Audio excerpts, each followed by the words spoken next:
Hello guys, ನಾನಿವತ್ತು ಬೆಂಗಳೂರಿನ the biggest fair of Bengaluru ಅಂತ ಕರೆಸ್ಕೊಳ್ಳೋಂತ ದೊಡ್ಡ ಬಸವಣ್ಣನ ದೇವಸ್ಥಾನ, ದಿ ಬುಲ್ ಟೆಂಪಲ್ ಅಂತ ಏನ್ ಕರೀತಾರಲ್ಲ, ಹಾಗೆ ಗಣೇಶನ ದೇವಸ್ಥಾನ, ಅಲ್ಲಿಗೆ ಬಂದಿದ್ದೀನಿ ಇವತ್ತು. ವಿಶೇಷ ಏನಪ್ಪಾ ಅಂದ್ರೆ ಇವತ್ತು ಸಂಕಷ್ಟಾರ ಚತುರ್ಥಿ ಇತ್ತು.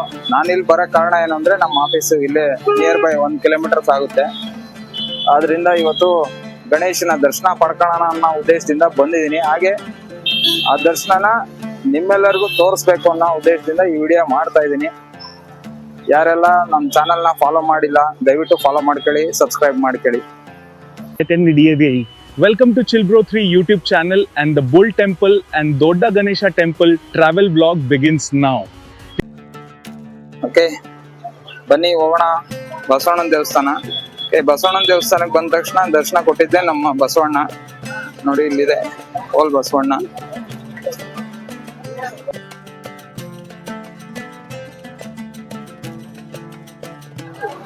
ಹೇಗಿದೆ ಕ್ರೌಡ್ ನೋಡೋಣ. ಇವತ್ತು ಸಂಕಷ್ಟಾರ ಚತುರ್ಥಿ ಇರೋದ್ರಿಂದ ರಶ್ ಆಗಿದೆ, ಮತ್ತೆ ಹಾಗೆ ದರ್ಶನ ಕೂಡ ಕ್ಲೋಸ್ ಮಾಡ್ತಾವ್ರ. ಆಲ್ರೆಡಿ ಟೈಮ್ ಆಗಿದೆ, ನಾನು ಬಂದಿರೋದು 12 ಗಂಟೆಗೆ.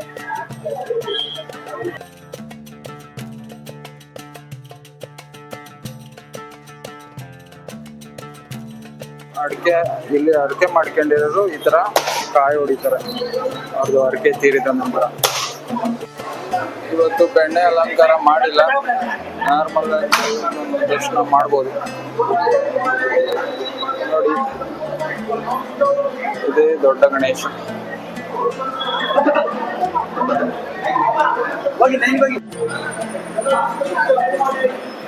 ಓಂ ಗಣಪತಿ ನಮಸ್ಕಾರದ ಒಂದು ಔಟ್ ವ್ಯೂ.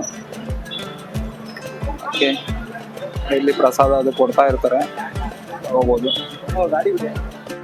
ಈ ಗಣಪತಿ ದೇವಸ್ಥಾನದ ಪಕ್ಕದಲ್ಲೇ ಬಸವಣ್ಣನ ದೇವಸ್ಥಾನ. ಇದು ಎಂಟ್ರೆನ್ಸ್, ದೊಡ್ಡ ಬಸವಣ್ಣನ ದೇವಸ್ಥಾನ. ಓಕೆ, ಒಳಗೆ ಹೋಗೋಣ. ಬಸವಣ್ಣನ ದರ್ಶನ ಕೂಡ ಮಾಡಿಸ್ತೇನೆ ನಿಮಗೆ. ಇದು ಸ್ಟೆಪ್ಸ್ ಇದೆ, ಸ್ವಲ್ಪ ಇದೆ, ತುಂಬ ಜಾಸ್ತಿ ಇಲ್ಲ. ಹಿಂಗೆ ಹತ್ಕೊಂಡು ನಾನು ಇವತ್ತು ತೋರಿಸ್ತಾ ಇರೋ ಏನು ಬಸವಣ್ಣನ ಇದಿದೆಯಲ್ಲ, ಅದ್ರ ಹಿನ್ನೆಲೆ ಹೇಳ್ಬೇಕು ಅಂದ್ರೆ ಇದು 1500ನೇ ಇಸ್ವಿಲಿ ನಿರ್ಮಾಣ ಆಗಿರೋ. ಮತ್ತೆ ಈ ದೇವಸ್ಥಾನನ ಕೆಂಪೇಗೌಡರು ನಿರ್ಮಾಣ ಮಾಡಿರ್ತಾರೆ. ಓಕೆ, ಇದರೊಳಗಿರೋ ಏನು ಬಸವಣ್ಣನ ವಿಗ್ರಹ ಇದೆಯಲ್ಲ, ಅದು ಬಂದು ಇಡೀ ಏಷ್ಯಾದಲ್ಲೇ ಅತ್ಯಂತ ದೊಡ್ಡ ನಂದಿ ವಿಗ್ರಹ ಅಂತ ಒಂದು ಹೆಗ್ಗಳಿಕೆಗೆ ಪಾತ್ರ ಆಗಿದೆ.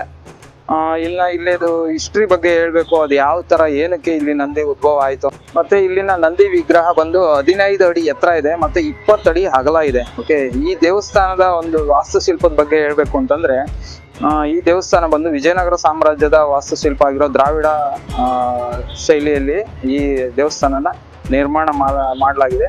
ಮತ್ತೆ ಇಲ್ಲಿ ವಿಶೇಷವಾಗಿ ನೀವು ಗಮನಿಸೋದಾದ್ರೆ, ಇಲ್ಲಿ ಪ್ರತಿ ವರ್ಷ ಕಡಲೆಕಾಯಿ ಪರಿಷೆನ ಮಾಡ್ತಾರೆ. ಜನ ಇಲ್ಲಿ ಸುತ್ತಮುತ್ತ ಜನ ಏನು ಬೆಳೆದಿರೋ ಅಂತ ಕಡಲೆಕಾಯಿನ ತಂದ್ಬಿಟ್ಟು ಬಸವಣ್ಣನಿಗೆ ಅರ್ಪಿಸೋದ್ರ ಮೂಲಕ ಇಲ್ಲಿ ಕಡಲೆಕಾಯಿ ಪರಿಷೆ ನಡೀತದೆ. ಆ ಕಡಲೆಕಾಯಿ ಪರಿಷೆನ ಯಾಕೆ ನಡೆಸ್ತಾರೆ ಅನ್ನೋದನ್ನ ನಾನು ನಿಮಗೆ ಹೇಳ್ತೇನೆ. ಹೀಗೆ ನಾನು ನನ್ನ ಫ್ರೆಂಡ್ನ ವಿಚಾರಿಸ್ತಾ ಇದ್ದೆ, ಏನಕ್ಕೆ ಇಲ್ಲಿ ನಂದಿ ವಿಗ್ರಹನ ಕಡಲೆಕಾಯಿ ಪರಿಷೆ ಮಾಡ್ತಾರೆ ಅಂತ. ಅವಾಗ ಅವನು ಹೇಳ್ತಾ ಇದ್ದ, ಒಂದ್ ಕಾಲದಲ್ಲಿ ಇಲ್ಲಿ ಸುತ್ತಮುತ್ತ ಒಂದು ಹಳ್ಳಿಗಳಿದ್ವು. ಬೆಂಗಳೂರು ಒಂದು ನಗರ ಆಗೋಕ್ ಮುಂಚೆ ಇಲ್ಲಿ ಹಳ್ಳಿಗಳಿದ್ವು. ಇದೇನ್ ನೋಡ್ತಾ ಇದ್ದೀರಾ, ಇದು ಬಂದು ಒಂದು ಗುಡ್ಡ, ಅಂದ್ರೆ ದಿಣ್ಣೆ ತರ. ಓಕೆ, ಈ ದಿಣ್ಣೆಯಲ್ಲಿ ಬಂದು ಒಂದು ಬಸವಣ್ಣ ಇರುತ್ತೆ, ಅಂದ್ರೆ ಶಿವನ ವಾಹನ ಆಗಿರುವಂತ ನಂದಿ ದಿನನಿತ್ಯ ರಾತ್ರಿ ಬಂದು ಇಲ್ಲಿ ಪ್ರತ್ಯಕ್ಷ ಆಗ್ಬಿಟ್ಟು ಇಲ್ಲಿ ಸುತ್ತಮುತ್ತ ಇರೋ ಜನದ ಬಂದು ಬೆಳೆಯನ್ನೆಲ್ಲ ಬಂದು ತಿಂತಾ ಇರುತ್ತೆ. ಅವಾಗ ರೈತರು ತುಂಬಾ ಜನ ಏನ್ ಮಾಡ್ತಾರೆ, ಅವ್ರಿಗೆ ಏನಿದ್ರು ಯಾರು ಬಂದು ಯಾವ್ದು ತಿಂದೋಗುತ್ತೆ, ಬಂದು ಇಲ್ಲಿ ಏನ್ ತಿಂದೋಗುತ್ತೆ ಅಂತ ಒಂದು ಇದು ಮಾಡಕ್ಕೆ ಅಂತ ಒಂದ್ ದಿನ ಫಾಲೋ ಮಾಡ್ತಾ ಇರುವಾಗ ಒಂದು ಬಸವಣ್ಣ ಬಂದು ದಿನನಿತ್ಯ ಇಲ್ಲಿ ಸುತ್ತಮುತ್ತ ಬೆಳೆದಿರೋ ಇದನ್ನೆಲ್ಲ ಬಂದು ತಿಂದು ಬರ್ತಾ ಇರುತ್ತೆ. ಓಕೆ, ಅದನ್ನ ಒಂದಿನ ಫಾಲೋ ಮಾಡ್ಕೊಂಡ್ ಬರ್ತಾರೆ ಒಬ್ಬ ರೈತ. ಫಾಲೋ ಮಾಡ್ಕೊಂಡ್ ಬಂದಾಗ ಅದು ಈ ದಿಣ್ಣೆ ಮೇಲೆ, ಅಂದ್ರೆ ಈ ದಿಬ್ಬದ ಮೇಲೆ ಬಂದು ಏನ್ ಹೇಳ್ತಾರೆ, ಮಾಯ ಆಗ್ಬಿಡುತ್ತೆ. ಓಕೆ, ಮಾಯ ಆದ ಕ್ಷಣದಲ್ಲಿ ಅವಾಗ ಅವರು ವಿಚಾರಿಸಿದಾಗ ಅದು ಈಶ್ವರನ ವಾಹನ ಆಗಿರೋ ನಂದಿ, ಅದು ಪ್ರತ್ಯಕ್ಷ ನಂದಿ ಅಂತ ಹೇಳ್ತಾರೆ. ಅದಕ್ಕೆ ಪರಿಹಾರ ಏನು ಅಂತ ಕೇಳಿದಾಗ ಅವರು ಹೇಳ್ತಾರೆ, ಇಲ್ಲ, ನೀವು ಬೆಳೆದಿರೋ ಬೆಳೆನ ಅದಕ್ಕೆ ಪ್ರಸಾದದ ರೂಪದಲ್ಲಿ ನೀವು ಬಂದು ಸಮರ್ಪಣೆ ಮಾಡಿ, ಆಗ ಅದ್ರದ್ದು ಉಪಟಳ ಒಂದು ನಿಲ್ಲುತ್ತೆ, ಅಂದ್ರೆ ಅದು ತೊಂದರೆ ಕೊಡೋದನ್ನ ನಿಲ್ಸುತ್ತೆ ಅಂತ ಒಬ್ರು ಸ್ವಾಮೀಜಿಗಳು ಹೇಳ್ತಾರೆ. ಸೊ ಆಗ ಅಲ್ಲಿಂದ ಚಿಕ್ಕದಾಗಿ ಒಂದು ಸ್ಟಾರ್ಟ್ ಆದಂತ ಒಂದು ಕಡಲೆಕಾಯಿ ಪರ್ಸೆ ಇವತ್ತು ಜಗತ್ ಪ್ರಸಿದ್ಧವಾಗಿದೆ ಅಂತ ಹೇಳಿದ್ರೇನು ತಪ್ಪಾಗಲ್ಲ. ಓಕೆ, ಆ ದೇವಸ್ಥಾನದ ಈ ಒಂದು ಹಿನ್ನೆಲೆಯಲ್ಲಿ ನೀವು ಇಲ್ಲಿ ಬಂದ್ರೆ ನೀವು ಭಿತ್ತಿ ಚಿತ್ರಗಳನ್ನ ಮಾಡಿದ್ದಾರೆ. ಅಂದ್ರೆ ಇದೇನದು ಥೀಮ್ ಪಾರ್ಕ್ ಬುಲ್ ಟೆಂಪಲ್ದು. ನಾನು ಇವಾಗ ಏನ್ ಸ್ಟೋರಿ ಹೇಳಿದ್ನಲ್ಲ ಆ ಸ್ಟೋರಿ ಇದನ್ನೇ ಇಲ್ಲಿ ವಿಗ್ರಹಗಳನ್ನ ನಿರ್ಮಿಸೋದ್ರ ಮೂಲಕ ಅದ್ರದ್ದು ಒಂದು ಕಥೆನ ಇಲ್ಲಿ ಹೇಳಿದ್ದಾರೆ. ನೀವು ಇಲ್ಲಿ ಬಂದ್ರೆ, ದೇವಸ್ಥಾನಕ್ಕೆ ಬಂದ್ರೆ ನೀವು ಇಲ್ಲಿ ಪಕ್ಕದಲ್ಲಿ ನೀವು ಸ್ಟೆಪ್ಸ್ ಹತ್ತುವ ಟೈಮಲ್ಲಿ ಅದನ್ನ ನೋಡ್ಬೋದು. ಪ್ರತಿಯೊಂದನ್ನು ಚೆನ್ನಾಗಿ ಮಾಡಿದ್ದಾರೆ. ಓಕೆ, ನಾನು ಅದನ್ನ ತೋರ್ಸೋದಕ್ಕೆ ಪ್ರಯತ್ನ ಪಡ್ತೀನಿ ಇವಾಗ. ಓಕೆ, ನೋಡಿ ಗೈಸ್, ಈ ತರ ಈ ಒಂದು ಭಿತ್ತಿ ಚಿತ್ರಗಳನ್ನ ಇಲ್ಲಿ ಮಾಡಿ ನಿಲ್ಲಿಸಿದ್ದಾರೆ ವಿಗ್ರಹಗಳನ್ನ. ನೀವು ಇಲ್ಲಿ ನೋಡ್ಬೋದು ಪಕ್ಕದಲ್ಲೇನೆ. ಓಕೆ, ಬನ್ನಿ ಇವಾಗ ದೇವಸ್ಥಾನ ಎಷ್ಟು ದೊಡ್ಡದಾಗಿದೆ ಮತ್ತೆ ಅಲ್ಲಿ ವಾಸ್ತುಶಿಲ್ಪ ಎಷ್ಟು ರಿಚ್ ಆಗಿದೆ. ವಿಜಯನಗರ ಸಾಮ್ರಾಜ್ಯ ಅಂದ್ರೆ ಆ ವಾಸ್ತುಶಿಲ್ಪದ ಬಗ್ಗೆ ಹೇಳೋದೇ ಬೇಡ, ತುಂಬಾ ರಿಚ್ ಆಗಿರುತ್ತೆ. ಓಕೆ, ನೀವಿಲ್ಲಿ ನೋಡ್ಬೋದು ಎಷ್ಟು ದೊಡ್ಡದಾಗಿರೋಂತ ಒಂದು ಶಿಖರ ವಿನ್ಯಾಸ ಇದೆ. ಬಸವಣ್ಣನ ದೇವಸ್ಥಾನದಿಂದ ನಿಂತ್ಕೊಂಡು ನೋಡಿದ್ರೆ ಈ ಗಣೇಶನ ದೇವಸ್ಥಾನ ಕೂಡ ಕಾಣುತ್ತೆ. ನಾನು ಅವಾಗಲೇ ತಿಳಿಸಿರೋ ಹಾಗೆ ಭಿತ್ತಿ ಚಿತ್ರಗಳು ಅಂತ ಏನು ಹೇಳಿದ್ನಲ್ಲ, ಇಲ್ಲಿದೆ ನೋಡಿ ಈ ತರ. ಇದು ಬುಲ್ ಟೆಂಪಲ್, ಇದ್ರ ಹಿಸ್ಟ್ರಿಯನ್ನ ತಿಳಿಸೋ ಅಂತ ಒಂದು ಥೀಮ್ ಪಾರ್ಕ್. ಪ್ರತಿ ವರ್ಷ ಇಲ್ಲಿ ಕಡಲೆಕಾಯಿ ಪರ್ಸೆ ಟೈಮಲ್ಲಿ ತುಂಬಾ ವಿಜೃಂಭಣೆಯಿಂದ ನಡೀತದೆ. ಹಾಗೆ ಇಲ್ಲಿ ನೀವು ಬಂದ್ರೆ ಈ ತರ ಬಸವಣ್ಣ, ನಮ್ ಕಡೆ ಕೋಲೆ ಬಸವ ಅಂತಾರೆ. ಓಕೆ, ಈ ತರ ಬಸವಣ್ಣನ ಇಟ್ಕೊಂಡು ಅವ್ರ ಜೀವನ ನಡೆಸ್ತಾ ಇರೋ ಅಂತವ್ರನ್ನು ಕೂಡ ನಾವು ನೋಡ್ಬೋದು. Let's go inside the temple. ಬಸವಣ್ಣನ ವಿಗ್ರಹ ತೋರ್ಸಕ್ಕೆ ಪ್ರಯತ್ನ ಪಡ್ತೀನಿ. ಅಲ್ಲಿ ಮೇ ಬಿ ಫೋಟೋಗ್ರಫಿ ಅಲೋ ಇಲ್ಲ ಅನ್ಸುತ್ತೆ, ಆದ್ರೂ ಪ್ರಯತ್ನ ಮಾಡೋಣ. ಪ್ರಯತ್ನ ಮಾಡೋದ್ರಲ್ಲಿ ತಪ್ಪೇನಿಲ್ಲಲ್ಲ.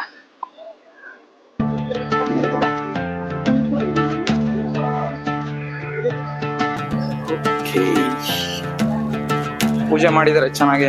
ಇವತ್ತು ಸಂಕಷ್ಟಹರ ಚತುರ್ಥಿ ಇರೋದ್ರಿಂದ ಪೂಜೆ ಕೂಡ ಮಾಡಿದ್ದಾರೆ.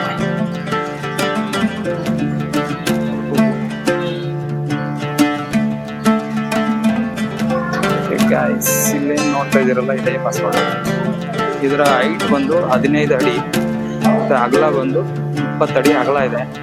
ಓಕೆ, ಈ ಬಸವಣ್ಣ ಬಂದು ಪ್ರತಿ ವರ್ಷ ಅದು ಬೆಳೀತದಂತೆ, ಮೇಲಕ್ಕೆ ಬೆಳೀತದೆ ಅಂತ ಅಂದ್ಬಿಟ್ಟು ಆ ಮೇಲ್ಗಡೆ ಏನು ಈ ಇದನ್ನ ಇಟ್ಟಿದಾರಲ್ಲ ಅದು ಒಂದು ಅದ್ರ ಮೇಲೆ ಹೊಡೆದಿರೋದು ಹಾಣಿ, ಅಂದ್ರೆ ಮಳೆನ ಹೊಡೆದಿದ್ದಾರೆ ಅಂತ ಹೇಳ್ತಾರೆ. ಕಬ್ಬಿಣದ ಹಾಡನ್ನ ಏನಕ್ಕೆ ಅಂದ್ರೆ ಅದು ಬೆಳಿಬಾರ್ದು ಅನ್ನೋ ಉದ್ದೇಶದಿಂದ ಪ್ರತೀತಿ. ಅದು ಬೆಳೀತಾ ಬೆಳೀತಾ ಮೇಲ್ಗಡೆ ಇದಕ್ಕೆ ಟಚ್ ಆದ್ರೆ ಪ್ರಳಯ ಆಗುತ್ತೆ ಅನ್ನೋ ಕೂಡ ಒಂದು ಇದನ್ನು ಕೂಡ ಹೇಳ್ತಾರೆ. ಅದೆಲ್ಲ ಸಾಧ್ಯ ಇಲ್ಲ ಅಂತ ಅಂದ್ಕೊಂಡಿದ್ದೀನಿ. ಯಾಕಂದ್ರೆ ಇದು ವಿಗ್ರಹ ನಿರ್ಮಾಣ ಆದಾಗ ತುಂಬಾ ಚಿಕ್ಕ ಸೈಜ್ ಇತ್ತಂತೆ. ಪ್ರತಿ ವರ್ಷ ಬೆಳೀತಾ ಬೆಳೀತಾ ಈ ಸೈಜ್ ಆಗಿರುತ್ತೆ. ಎಷ್ಟು ವಿಶಾಲ ಕಾಣುತ್ತೆ ಹಿಂದಿಂದ ಆ ವಿಗ್ರಹ ನೋಡ್ಬೋದು. ನಮ್ ಕಡೆ ಇದನ್ನ ಅಂಕಳ ಬಸವಣ್ಣ ಅಂತಾರೆ.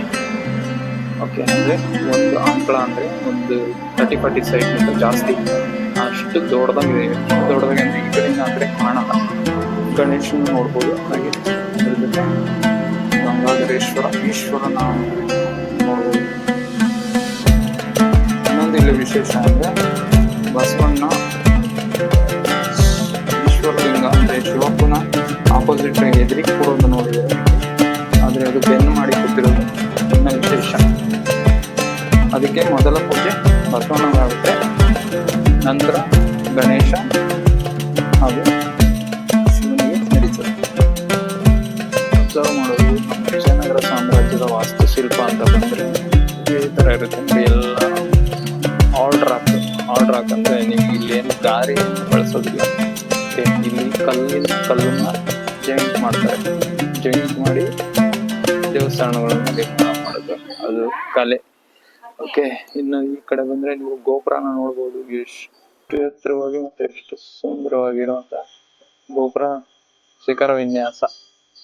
ಓಕೆ, ನೋಡ್ಬೋದು, ತುಂಬಾ ರಿಚ್ ಆಗಿರುತ್ತೆ. ಅದಕ್ಕೆ ವಿಜಯನಗರ ಸಾಮ್ರಾಜ್ಯವನ್ನ ಟಾರ್ಗೆಟ್ ಮಾಡಿದ್ದು ಅನ್ಸುತ್ತೆ ಈ ಬ್ರಿಟಿಷರು ಬಡ್ಡಿ ಮಕ್ಕಳು.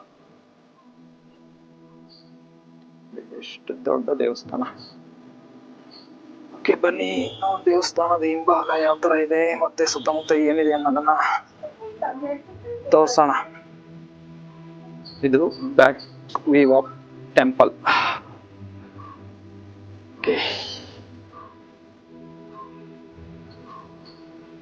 ಮೊದ್ಲು ಹಿಂದೆ ಎಲ್ಲ ಪ್ರಾಂಗಣ ಇರ್ತಾ ಇತ್ತು ನೋಡಿ, ಈ ತರ ಪ್ರಾಂಗಣಗಳನ್ನ ಬಿಡ್ತಾ ಇದ್ರು ದೇವಸ್ಥಾನ ಸುತ್ತಮುತ್ತ. ನೀವು ಇನ್ನೊಂದು ಅಬ್ಸರ್ವ್ ಮಾಡ್ಬೋದು, ಈಗಿನ ಒಂದು ದೇವಸ್ಥಾನಗಳನ್ನ ನೋಡಿದ್ರೆ ಅಲ್ಲಿ ಓಡಾಡಕ್ಕೂ ಕೂಡ ಜಾಗ ಇರಲ್ಲ, ಕಂಬಿ ಕಟ್ಬಿಟ್ಟಿರ್ತಾರೆ, ಅಷ್ಟೇ ಜಾಗ ಇರುತ್ತೆ. ಓಕೆ, ಬಟ್ ಇಲ್ಲಿ ಹಂಗಲ್ಲ ನೋಡಿ. ಇದು ಹಿಂದಿನ ದ್ವಾರ, ಇಲ್ಲಿ ಅಬ್ಸರ್ವ್ ಮಾಡ್ಬೋದು. ಇದು ಬ್ಯಾಕ್ ಸೈಡ್, ದೇವಸ್ಥಾನದ ಬ್ಯಾಕ್ ಸೈಡ್. ಈ ಕಡೆ ಪೂಜಾರಿಗೆ ಅವರಿಗೆ ಮನೆಗಳನ್ನ ನಿರ್ಮಾಣ ಮಾಡಿದ್ರು. ಇದೆಲ್ಲ ಬಂದು ಇವಾಗ ಎಲ್ಲ ಅಕ್ವೈರ್ ಮಾಡ್ಕೊಂಡಿದ್ದಾರೆ ಗೌರ್ಮೆಂಟ್. ಬೇರೆ ಇವರಿಗೆಲ್ಲ ಕೊಟ್ಬಿಟ್ಟಿದೆ ನೋಡಿ. BMS ಹಾಸ್ಪಿಟಲ್ ಇದೆ ಓಕೆ. ಇಲ್ಲಿ ನೀವು ಇನ್ನೊಂದು ನದಿ ಹರಿತಾ ಇತ್ತು, ಆ ನದಿಗೆ ಹೋಗ್ಲಿಕ್ಕೆ ಸ್ಥಳ ಇತ್ತು. ಅಂದ್ರೆ ಯಾರು ಪೂಜೆ ಮಾಡಾರ ಇದಾರಲ್ಲ ಅವ್ರು ಬಂದು ಈ ದ್ವಾರದ ಮೂಲಕ ನೀರನ್ನ ತಂದ್ಬಿಟ್ಟು ಅಭಿಷೇಕ ಮಾಡ್ಲಿ ಅಂತ ಈ ದ್ವಾರ ಇದ್ದಿದ್ದು. ಈಗ ನದಿನೂ ಇಲ್ಲ, ದ್ವಾರ ಮಾತ್ರ ಉಳ್ಕೊಂಡಿದೆ.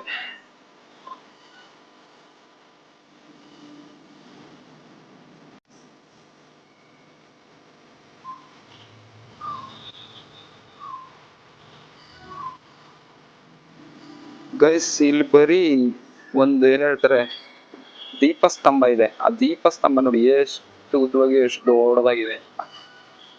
ಇದರಿಂದಾನೇ ಗೊತ್ತಾಗುತ್ತೆ ನಾವು ಮಾಸ್ತ್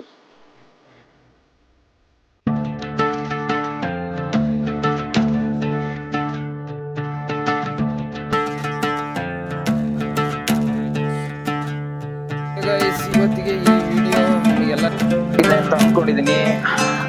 ನಾವು ನೆಕ್ಸ್ಟ್ ಇದೇ ತರ ನಿಮ್ಮ ಪ್ರೀತಿ ವಿಶ್ವಾಸ ಎಲ್ಲ ನಮ್ಮಲ್ಲಿ ಇರಲಿ.